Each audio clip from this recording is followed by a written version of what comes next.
Assalamualaikum warahmatullahi wabarakatuh. My name is Pradip Daktarian. I'm from accounting major in Perbanas Bekasi. I would like to present about statement of cash flow. So, what is the statement of cash flow? What's the use for and how to make it?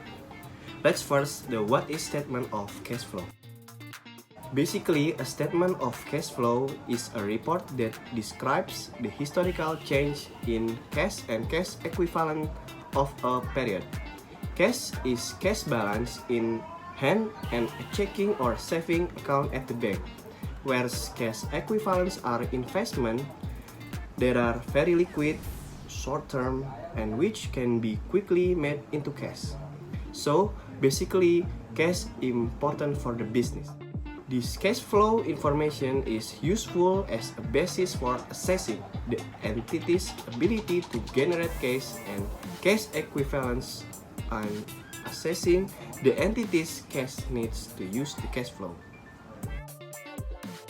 Many benefits of having a statement of cash flow like can provide information that make users evaluate change in net asset in an entity, assesses the ability of entities in generating cash and cash equivalents, and increase the comparability of reporting on operating performance of various entities. Statement of cash flow report cash flow for a certain period and are classified according to operating activities, investing activities, and financing activities. First, cash flow from operating activities. Operating activities are the main revenue-generating activities of the entity and other activities that are not investment and financing activities.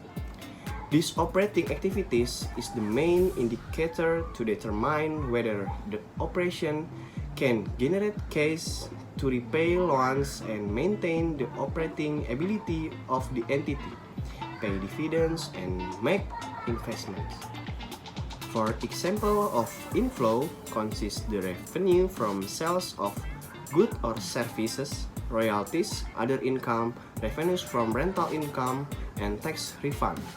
An example of outflows consists of payment to supplier of goods and service, payment for employees, payment of claims or insurance, and payment of operational costs. The second is investment activity.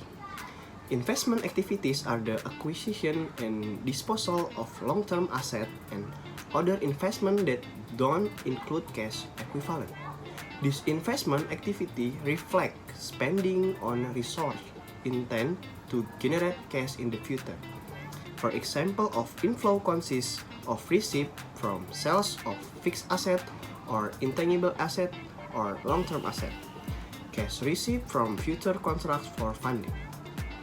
Example of outflow consists of cash payment for the purchase of fixed asset or intangible asset or long-term asset, and cash payment for future contract for funding. The last is funding activities. Funding activities are activities that result in change in the amount and composition of the entity's capital and loan contribution. Predict claims for future cash flow by the entity's capital providers. For example of inflow consists of cash received from issuance of shares, bonds, and long-term debt. For example of outflow consists of cash payment to owner to withdraw or redeem shares, repayment of loans, cash payments by the lease to reduce the balance of liabilities related to finance lease. Okay, after we know the components statement of cash flow, now how do we prepare statement of cash flow? There are two methods in preparing statement of cash flow: the direct and indirect method. So, what is the difference? In the direct method, the main group of gross cash received and disbursement is disclosed, whereas in indirect method, earnings are adjusted by correcting non-cash transaction, deferral or accrual and income or expense elements relate to investment and financing activities. Okay, that's all from me. I hope that information can be beneficial for us. Thank you for watching. Wassalamualaikum warahmatullahi wabarakatuh.